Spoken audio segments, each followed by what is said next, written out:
Herkese merhaba arkadaşlar, kanalıma hoş geldiniz. Yepyeni bir videoyla karşınızdayım. Arkadaşlar, bugünkü videomuzda başarılı ve karizmatik oyuncumuz Can Yaman'dan yepyeni görüntüler geldi.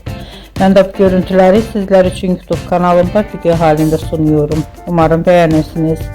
Arkadaşlar, videomu beğendiyseniz kanalımı izlemeyi ve bildirim butonuna basmayı unutmayın. Şimdilik benden bu kadar olsun. Yeni videomuzda görüşmek üzere. Hoşça kalın.